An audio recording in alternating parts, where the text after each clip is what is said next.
بسم اللہ الرحمن الرحیم۔ اللہ کے نام سے شروع جو بڑا مہربان اور نہایت رحم کرنے والا ہے۔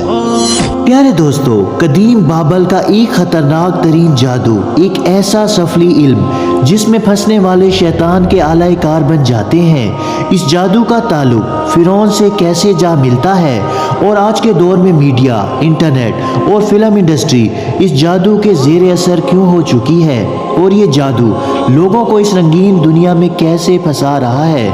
دوستو، اس ویڈیو میں ہم جادو کی سب سے قدیم اور خطرناک ترین قسم یعنی قبالہ جادو کے پراسرار تاریخ کو جانیں گے۔ دوستو، ہماری اس دنیا کے متوازی اور یکساں ایک اور دنیا بھی موجود ہے جہاں خیر اور شر کی جنگ مسلسل جاری رہتی ہے، لیکن ہماری آنکھیں اسے دیکھنے سے قاصر ہیں۔ اس کی مثال کچھ اس طرح ہے کہ ہمارے ارد گرد بہت سے سگنلز موجود تو ہوتے ہیں لیکن ہماری آنکھیں اسے دیکھنے سے قاصر ہوتی ہیں، لیکن ٹیلی ویژن کے اندر لگا ریسیور ان سگنلز کو کیچ کر کے ویڈیو میں تبدیل کر دیتا ہے اور پھر ہماری آنکھیں ان کو ویڈیو کی صورت میں دیکھ سکتی ہیں۔ اسی طرح ہمارے اندر اگر وہ صلاحیتیں پیدا ہو جائیں کہ ہم شیطان اور اس کے کارندوں سے رابطہ کر پائیں تو وہ ہمیں عجیب و غریب دنیا بھی دکھ جائے گی۔ اسی غیبی دنیا میں جادو کے علم کا ایک جہاں آباد ہے جسے قبالہ جادو کہتے ہیں۔ دراصل قدیم بابل کا یہ ایک شیطانی علم ہے جس میں مخصوص اعداد و شمار اور عملیات کے ذریعے کیا جاتا ہے۔ قبالہ جادو سے جڑے لوگوں کی دنیا باہر سے تو رنگین اور حسین نظر آتی ہے لیکن اندر سے بہت گھناؤنی ہوتی ہے۔ دراصل قبالہ جادو شیطانیت اور سفلیات سے متعلق ہے جس میں مختلف نشاور چیزوں کا استعمال، جادوئی عملیات اور ہپنوٹائز کے ذریعے دماغ کو کنٹرول کیا جاتا ہے۔ یہی وجہ ہے کہ قبالہ جادو جادوئی دنیا کا سب سے خطرناک ترین جادو مانا جاتا ہے۔ دوستو، اس جادو کی ابتدا بابل کی ہزاروں سال پرانی تہذیب سے ہوئی تھی اور اس جادو کی اس قسم نے اتنی ترقی کی کہ آہستہ آہستہ یہ خفیہ مذہب میں تبدیل ہو گئی اور پھر وقت گزرنے کے ساتھ ساتھ یہ پوری تہذیب کی شکل میں ڈھل گئی۔ جبکہ کچھ محققین کے مطابق قبالہ جادو کی ابتدا بنی اسرائیل سے ہوئی تھی۔ تاریخ کے مطابق جب حضرت یعقوب علیہ السلام کے فرزند حضرت یوسف علیہ السلام کو مصر کی حکومت عطا کی گئی تھی تو آپ نے اپنے تمام بھائیوں اور رشتہ داروں کو مصر بلا لیا۔ یہ لوگ یہاں آ کر آباد ہو گئے۔ اس زمانے میں مصر کے لوگ جادو کے فن میں کمال رکھتے تھے۔ یہاں لوگ قبالہ نامی جادو کے علم میں اس قدر ماہر تھے کہ یہ ہر ناممکن اور ناقابل یقین کام کو سر انجام دیا کرتے تھے۔ مثلاً جب حضرت موسیٰ علیہ السلام کے دور میں فرعون مصر کے دربار میں موجود وہ جادوگر جنہوں نے حضرت موسیٰ علیہ السلام کا مقابلہ کیا تھا، یہ لوگ بھی قبالہ جادو کے ماہر تھے۔ اور اسی طرح سامری جادوگر جس نے لوگوں کو شرک میں مبتلا کیا، وہ بھی قبالہ جادو کا استعمال کیا کرتا تھا۔ اسی طرح نمرود اور فرعون کے وہ درباری کہان اور نجومی جنہوں نے اسے یہ بتایا تھا کہ ایک بچہ ایسا پیدا ہونے والا ہے جو اس کی سلطنت کے خاتمے کا سبب بنے گا، تو یہ پیشن گوئی بھی قبالہ جادو کے ذریعے ہی ممکن ہوئی تھی۔ لیکن ایک وقت ایسا آیا کہ جب حضرت موسیٰ علیہ السلام کو اللہ تعالیٰ نے حکم دیا کہ وہ اپنی قوم یعنی بنی اسرائیل کو لے کر فلسطین کی طرف ہجرت کر جائیں، لہٰذا حضرت موسیٰ علیہ السلام بنی اسرائیل کو لے کر سمندر کے راستے مصر کی طرف نکل گئے اور فرعون اپنے لشکر سمیت سمندر میں غرق ہو گیا۔ حضرت موسیٰ علیہ السلام بنی اسرائیل کے ساتھ فلسطین میں آباد ہو گئے۔ چنانچہ بنی اسرائیل نے مصر میں کئی سال گزارے تھے اور بنی اسرائیل قوم فرعون میں بھی رہے تھے۔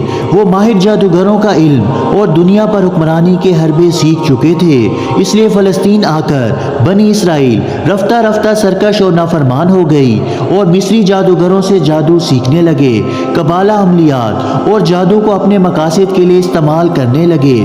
بنی اسرائیل نے جادو میں مصری جادوگروں سے بھی زیادہ مہارت حاصل کر لی اور اپنے دشمنوں اور مخالفوں کو نقصان پہنچانے کے لیے اس کا استعمال کرنے لگے، یہاں تک کہ حضرت سلیمان علیہ السلام کا دور آیا اور اللہ نے آپ کو عظیم و شان سلطنت کے علاوہ جنات پر بھی حکومت عطا فرمائی تھی۔ لہٰذا جب حضرت سلیمان علیہ السلام کی وفات ہوئی تو بنی اسرائیل کے قبالہ جادوگروں نے لوگوں کو ورغلانا اور بہکانا شروع کر دیا اور انہیں بتایا کہ نعوذ باللہ سلیمان علیہ السلام کے پاس قبالہ جادو کا علم تھا جس کے ذریعے وہ جنات کو اپنے قابو میں کر لیا کرتے تھے۔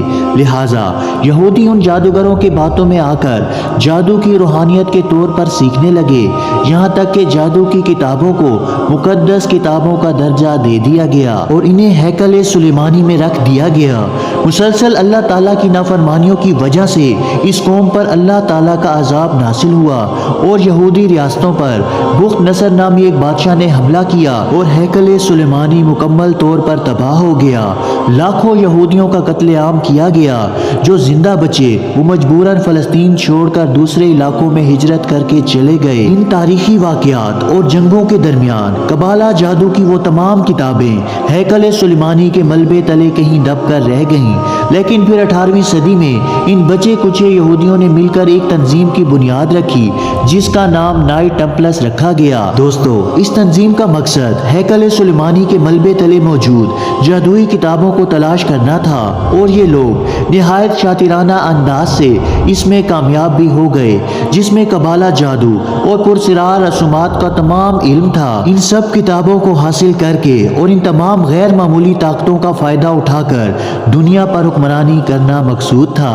یہ لوگ عیسائیوں کے ساتھ مل کر صلیبی جنگوں میں بھی شامل ہوتے رہے اور خود کو انہی کا حصہ یعنی عیسائی ظاہر کر کے دنیا پر حکمرانی کے خواب دیکھتے رہے، مگر سلطان صلاح الدین ایوبی جیسے مسلم حکمران کے ہوتے ہوئے ان کے یہ ناپاک عزائم کبھی کامیاب نہ ہو سکے۔ جب عیسائیوں کو ان کے نائٹ ٹیمپل کے بارے میں پتہ چلا تو انہوں نے انہیں قتل کرنا شروع کر دیا، جس کے بعد یہ مجبوراً اسکاٹ لینڈ کی طرف ہجرت کرنے پر مجبور ہو گئے اور پھر آہستہ آہستہ وہاں سے اپنا اثر و رسوخ پورے برطانیہ تک پھیلانا شروع کر دیا۔ بہت جلد ہی یہ لوگ دنیا کے تمام وسائل پر قابض ہونا شروع ہو گئے، یہاں تک کہ جائیداد، جاگیروں اور دنیا بھر کے تمام وسائل پر ان کا قبضہ ہو گیا، اور یہ تنظیم دنیا بھر کے تربیت یافتہ اور تجربہ کار لوگوں پر مشتمل ہو گئی۔ اس تنظیم کا سربراہ گرینڈ ماسٹر کہلاتا ہے اور اس کا نائب ماسٹر کہلاتے ہیں۔ گرینڈ ماسٹر کا حکم ان کے لیے خدا کے حکم کا درجہ رکھتا ہے۔ دوستو، یورپ میں بینکنگ سسٹم میں سود کی شروعات ہوئی اور فری مشن اور الومیناٹی نائٹ ٹیمپل کی ہی شاخوں کو کہا جاتا ہے، اور دنیا کی مکمل آبادی میں صرف 1% الومیناٹی موجود ہیں جو دنیا کے امیر ترین لوگ ہیں، اور یہ 13 بلڈ لائن یعنی خاندان ہیں جو نسل در نسل شیطان کی پوجا کرتے چلے آ رہے ہیں، اور یہ لوگ دنیا بھر کے فائنینشل سسٹم اور ریونیو بینکنگ کے مالک ہیں، اور اس 90% وسائل پر انہی کا قبضہ ہے۔ پس پردہ ان کے مقاصد شیطان کو پروموٹ کرنا ہوتا ہے، اور ان کا طریقہ کار یہی ہے کہ اپنی فیلڈ کی مشہور شخصیات کو دائرے میں ایک حد تک شامل کرتے ہیں اور پھر اپنے ہی لوگوں کو عوام کے درمیان مشہور کیا جاتا ہے اور وہ لوگوں کے دلوں میں گھر کر جاتے ہیں۔ دوستو، قبالہ جادوگر اپنے جسم پر مختلف نشانات بھی بنواتے ہیں، جن میں تکون، 5 کونوں والا ستارہ، ایک آنکھ والے ٹیٹوز کی علامات استعمال کرتے ہیں۔ قبالہ جادوگر اکثر ایسے لوگوں کو اپنا اعلی کار بناتے ہیں جو مشہور شخصیات کی فہرست میں شامل ہوں۔ آج کی دور میں ٹیلی ویژن پر کچھ بڑے بڑے سیلیبریٹیز جو دل لبھاتے نظر آتے ہیں وہ اس سسٹم کے تحت چل رہے ہیں۔ بے پردگی اور بے حیائی انہی چمکتے ہوئے ستاروں کی وجہ سے عام کی جاتی ہے اور لوگ انہیں کوئی گناہ نہیں سمجھتے۔